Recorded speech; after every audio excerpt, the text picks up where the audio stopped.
Rero tuganire ijambo ry'Imana ariko by'umwihariko ubuhanuzi bwa Yesaya. Ubuhanuzi dusanga mu gitabo cya Yesaya tuganireho ubuhanuzi buzasoza mu gihe kiri imbere. Ariko mbere yo kubasangiza iby'ubuhanuzi katubanze tuganire ku gakiza. Agakiza, umunyenga uri mu gakiza, yaba abantu bawumvaga cyangwa bari bawuzi, bose bakaje mu gakiza bakakira Kristo umwami wabo n'umukiza. Ariko se nukubera iki abantu batabikozwa? Njye naje gusanga ari uko abantu bagira umuntu kugira ngo babone agakiza batabyigisha uko bikwiriye. Birababaje cyane. Niyo mpamvu ijambo ry'Imana ritubwira ngo ubwami bw'Imana buratuzengurutse, buri hirya hino hose, ahantu hose burahari, ariko abantu ntibabona. Kubw'iyo mpamvu rero, niyo mpamvu niyemeje nkagira nti njye kubera umuntu nagira ntabona agakiza ntari gakwiriye, niyo mpamvu ngerageza gukora ibishoboka byose ngo nereke abantu ukuri kw'ijambo ry'Imana nyako, uko Imana yashaka ko tumenya ijambo atari ibyo twabeshwe n'amadini, kugira ngo abantu benshi bari mu buyobe tubavaneyo baze babone agakiza. Kubw'iyo mpamvu nkaba naravuze nti narihaye intego yo kugira nti njyewe nzagerageza ibishoboka byose nkore urusengero ruzaha abantu amafaranga atari urusengero ruzaka abantu amafaranga, kuko insengero zateye nyinshi zibeshejweho no kwaka ibya cumi. Batatse ibya cumi bava mu gakiza bakava mu kwigisha ijambo ry'Imana bagasubira mu buyobe. Kubw'iyo mpamvu iyo mvuze ngo urusengero ruzaha abantu amafaranga rutazabaka amafaranga, ni ukuvuga ngo nguhaye iri jambo ry'umwimerere ritavangiye ritarimo ubuyobe, birusa amafaranga ariyo naguha ibihumbi 10 cyangwa 100 cyangwa miliyoni. Ibyo bintu abantu babyumva ni bake. Niyo mpamvu uzasanga benshi bigisha inyigisho z'ubuyobe, iz'amafaranga, iz'ubutunzi, gushaka imodoka, amaviza, ibintu nk'ibyo byose. Ariko ugize Imana ukabona umuntu uguha ijambo rya nyaryo ry'umwimerere, munambeho, kuko ubugingo bwawe nibwo buri mu kaga niba udahisemo ngo ubone ijambo ry'umwimerere. Mbere rero yo kwinjira mu buhanuzi bwa Yesaya buje, reka tubanze turebe satani afite gahunda. Satani afite gahunda yo kurimbura ubugingo bwawe. Weho ufite gahunda ki yo kwikingira satani kugira ngo atazakurimbura? Iyo tuvuze satani rero ni biriya bibera Davos cyangwa benshi bita Davos mu Busuwisi. Ziriya nama za satani zibera Davos mu Busuwisi, abazijyamo bose bari mu mugambi wa satani. Ibyo ni ibintu bitakiri ibanga. Niba satani afite umugambi wo kurimbura ubugingo bwawe, agakora inama, agafata gahunda yo kuzarimbura ubugingo bwawe, inama akorera Davos kugira ngo arimbure ubugingo bwawe, wewe ufite migambi ki yo gukingira ubugingo bwawe? Ni gute wibikamo ijambo ry'Imana kugira ngo rizakurengere? Ijambo ry'Imana ryige, urisobanukirwe, kuko niryo rizakubera ingabo, kakabano k'iminsi uca hakibona rizakwambutse izo gahunda za satani ziri gucurirwa mu Busuwisi i Davos kugira ngo zizarimbure ubugingo bwawe. Tugahita rero twinjira mu buhanuzi bwa Yesaya bwanditswe mu gitabo cya Yesaya, ubwo tubona ibimenyetso n'ibintu bizaza mu bihe biri imbere. Reka turebe izo gahunda satani ari gupanga, iyo migambi mibisha yo kurimbura ubugingo bwa benshi kugira ngo abe benshi. Imana nayo yaravuze iti abanjye nzabarinda, nk'uko tubisanga muri Yesaya 3:3. Reka turebe icyo batubwira.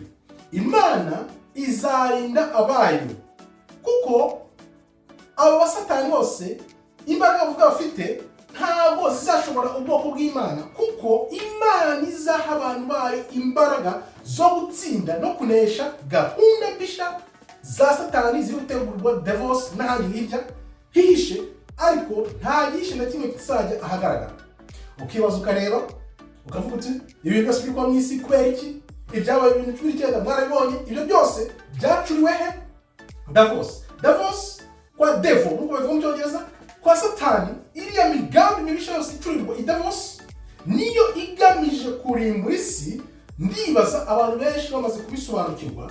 Uko benshi babisobanukirwa niko tuzanesha.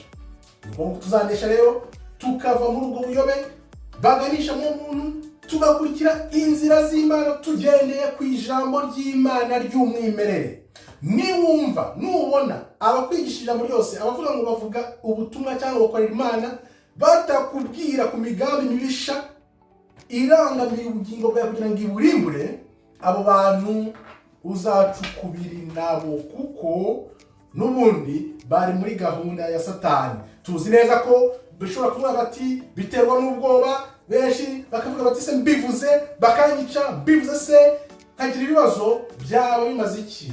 Reka nkubwire rero, Imana iravuga iti nzarinda abanjye bazemera kunkorera, nzabaha imbaraga n'ubushobozi bwo kwirinda barenge iyo migambi mibisha ya satani irangamiye isi izarimbura benshi mu bihe bije. Mbere yo gukomeza rero nkakubwira nti kandaho ugire like, usharinge, ubundi kugira ngo ubutumwa bugere ku bantu benshi, noneho dukore ububyutse bubera abantu urumuri, atari bwa buyobe bwateye mu bantu.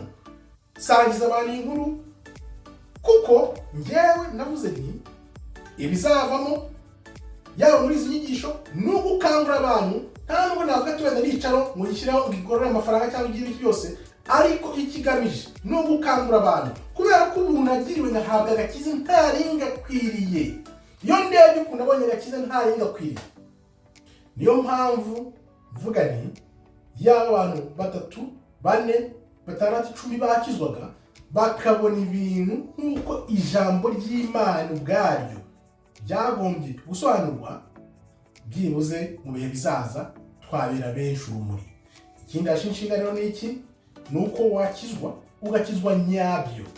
Niba unywa ukayareka, niba ukora ibyaha bibi ukabireka, niba ugambana ukabireka, ibibi byose ukabireka. Niba utubireka rero, soma ijambo ry'Imana ubwawe n'umutima ufunguye ukeye, uryumve neza, riraguhindura. Umwaka umwe, imyaka 2, 3 bigufata, bifata igihe, ariko tangira mu gusoma ijambo ubwawe. Numara kuryibikaho, uko ugenda urisoma, niko Mwuka Wera nawe agenda kugenderera akaguhindura. Nuko abantu bahinduka, bakava mu byobe bari barimo, noneho bakajya mu bwiza bw'Imana. Izo ni impuhwe n'ibambe twagiriwe kugira ngo duhabwe agakiza tugakwiriye.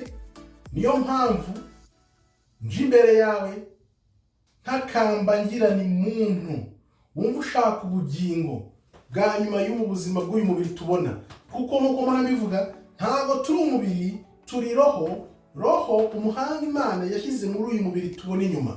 Benshi barakibeshya ko turi umubiri, ariko ntago turi umubiri. Dukomeze rero ku buhanuzi bwa Yesaya, ibigirwamana, abantu basenga ibigirwamana 3:7. Reka turebe ibizababaho. Yesaya 3:7. Igihe kiraje ubwo mwese mwakoze ibigirwamana mu miringa n'amazahabu muzabijugunya. Abantu benshi bafite ibigirwamana bakoze mu miringa n'amazahabu. Ibigirwamana by'iki gihe twabyita iki? Twabyita amazu, amamodoka, amafaranga, ibintu byose abantu bashyira imbere aho gushyira Imana imbere. Ibyo byose ni ibigirwamana mu maso y'Imana. Ubutumwa bwa Yesaya, ubuhanuzi bwa Yesaya buratubwira ngo muri icyo gihe nibihe bikomera bikaza, abantu bose biringiye ibyo bigirwamana by'isi bashyize imbere, byose bazifuza kubijugunya, bazifuza kubita. Abantu ndavuga nti bazifuza gusoma Bibiliya mu munsi umwe, mu cyumweru, mu kwezi, yaba icyumweru, byibuze no mu munsi umwe. Ibyo bihe bizaba, kuko ni ibintu neretswe ko abantu, isi izigaragaza iyo ariyo, satani agaragarira abantu ku buryo abantu bazifuza gusoma Bibiliya mu kwezi, mu cyumweru, cyangwa se no mu munsi ahubwo. Kubera ubwira umuntu dore ubwiza bw'ijambo ry'Imana, dore ubwiza by'agakiza, bakaguseka, bakagukwenda, ariko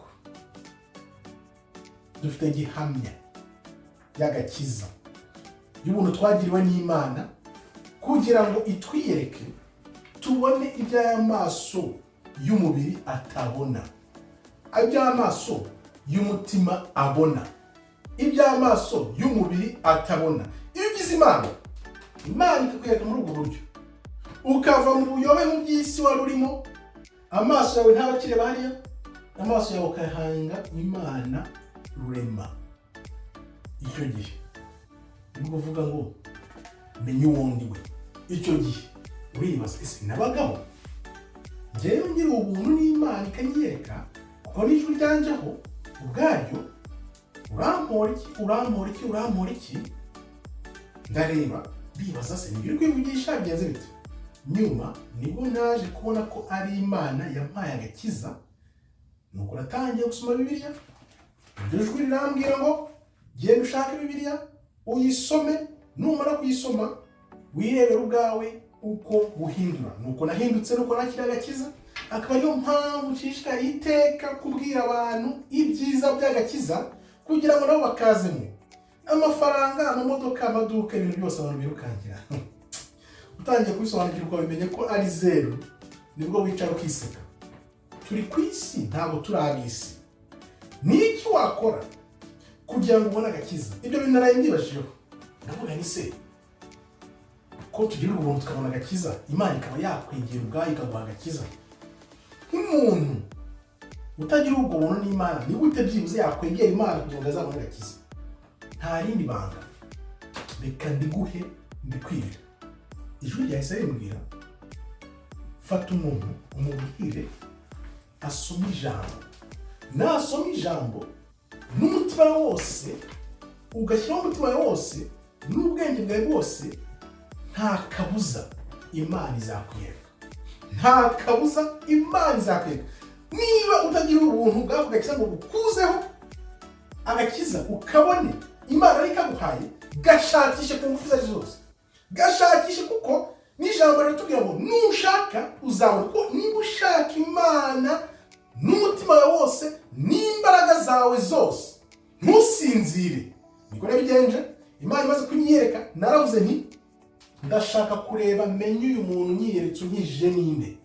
Ni ubuhamya wenda buzaburebe nzatanga uko byagenze, ariko nahise mvuga nti ninde unkijije, ninde uvugishije. Kuko narirebye ijwi ryanje ndireba nyine, ndavuga nti menya n'ibyo uri kwivugisha. Ndabipinga rimwe, kabiri, gatatu.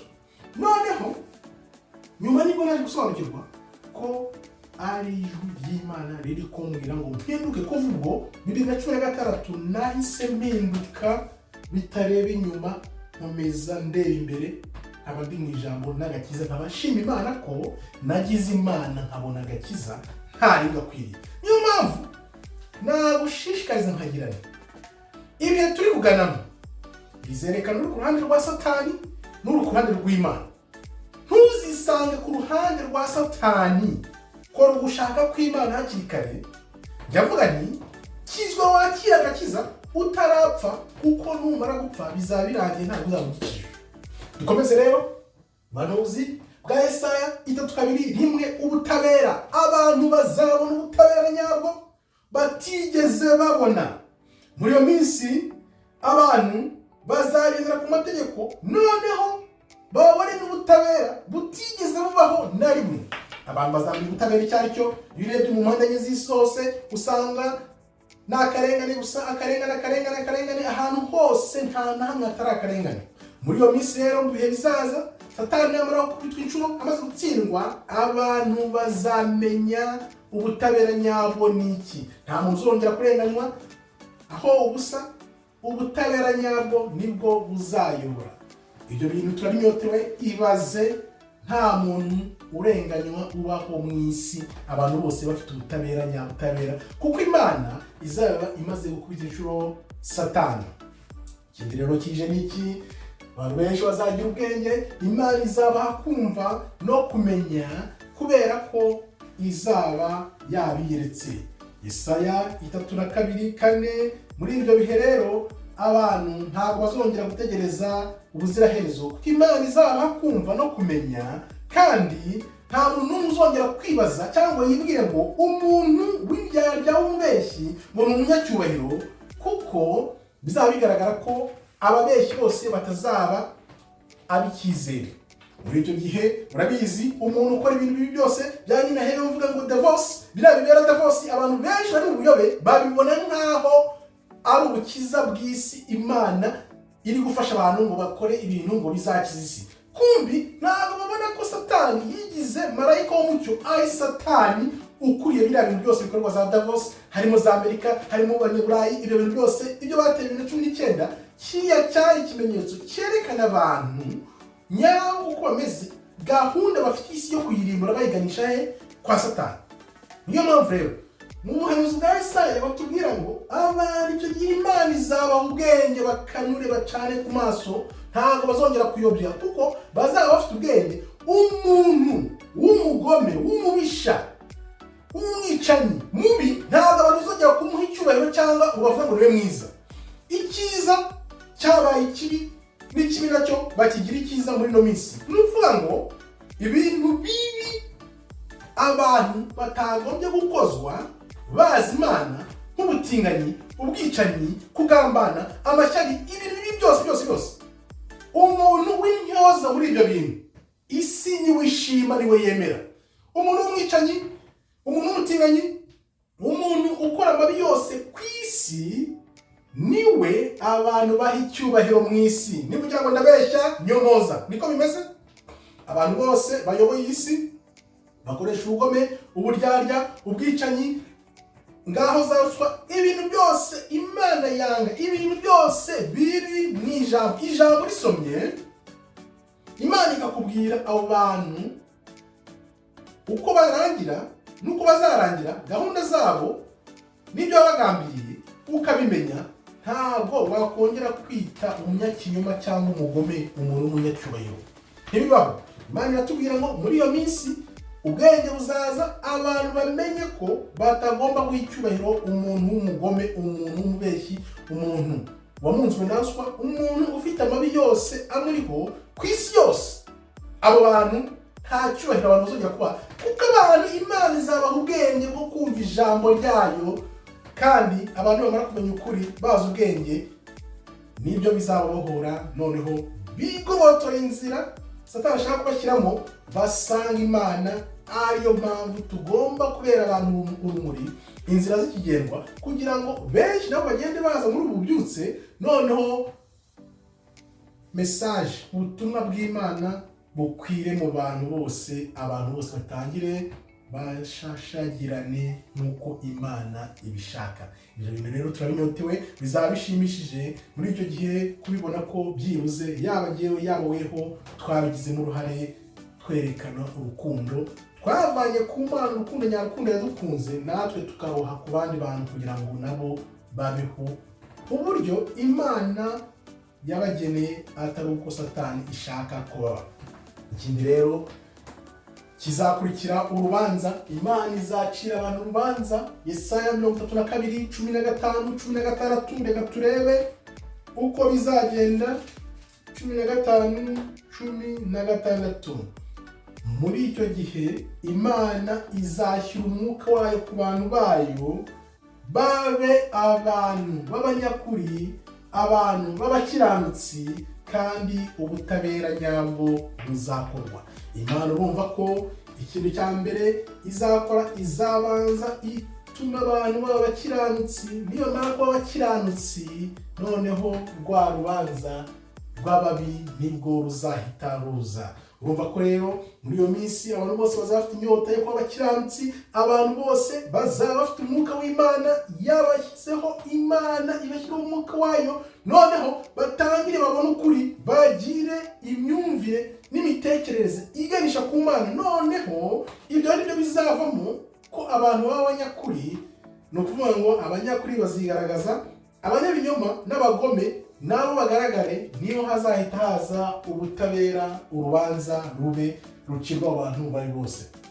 Turebe rero ikizaba ku bagambanyi, nimba wumva uri umugambanyi, nimba wumva uri umunyamashyari, nimba wumva urangwa n'iyo mico n'iyo migenzo mibi Imana yanga unuka, reba ikintu kigutegereje niba uri umuntu w'umugambanyi. Yesaya 3:1. Icyo gihe rero abantu bagambanira abandi muri iyo minsi nabo bizabageraho bazagambanirwa kugira ngo nabo bumve uko bimeze. Umuntu w'umugambanyi, umuntu w'umunyamashyari, umuntu w'umugome wese, cyane cyane umuntu ugambanira undi. Njyewe umuntu ugambanira undi ntabwo mufata nk'umuntu usanzwe, mufata nk'umwicanyi, kuko umuntu afashe gahunda agafata igihe cye cyose kugira ngo akugambanire, ni ukuvuga ngo no kukwambura ubuzima bwawe yabukwambura. Umugambanyi rero Imana iravuga iti muri iyo minsi abantu b'abagambanyi bose Imana nabo izabakarira bakwiye, ubwo bugambanyi bakorera abandi nabo buzabageraho babone ko ibintu ari zunguruka. Nibamara kubibona rero ubwo nibwo bazajya mu irimbukiro, kuko byanze bikunze Imana icyo gihe izaba iri gukura ivanaho nk'ibyo twakwita umwanda, kuko muri ibyo bihe umuntu utari umukiranutsi azahura n'akaga gakomeye.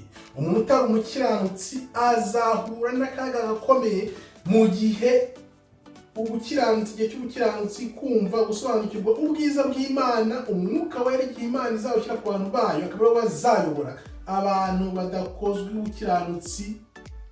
Abantu badakozwa gukurikira inzira z'Imana bizikora nk'ubufindo, nibo noneho bazava hejuru bakajya hasi. Urumva ingorane n'ikibazo bazahura nacyo kuko banze gukurikira ukuri kw'Imana.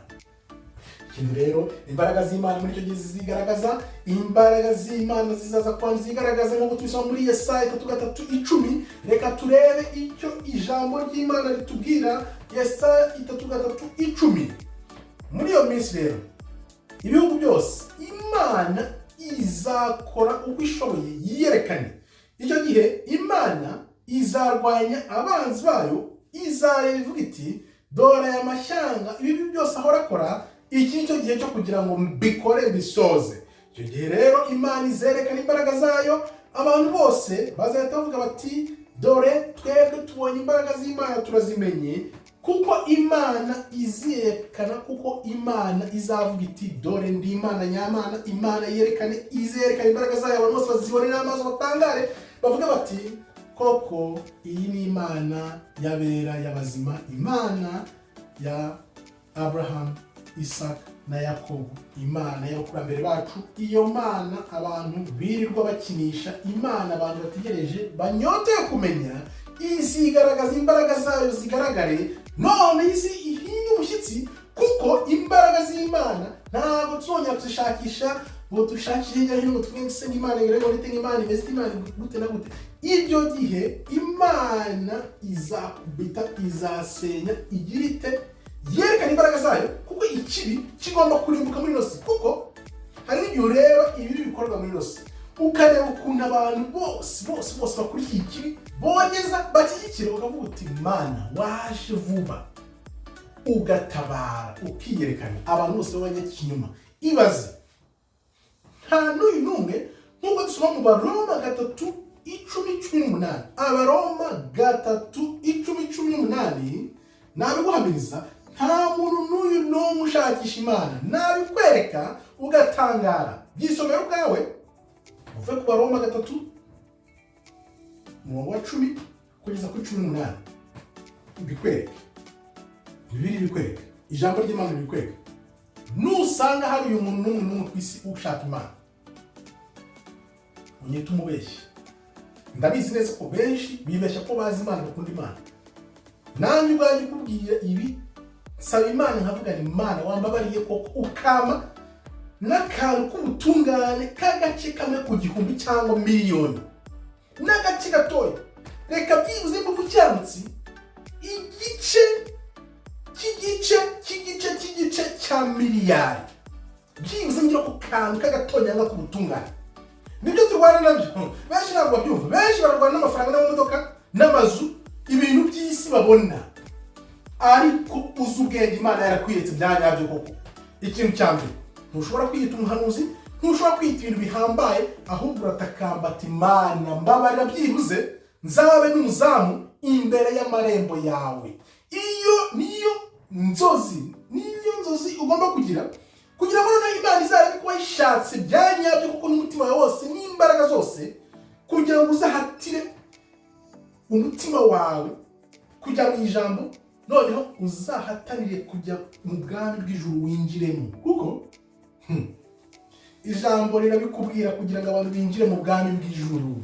Bizaba bimeze nk'aho wafata ingamiya kugira ngo uyinjije mu mwenge w'urushinge.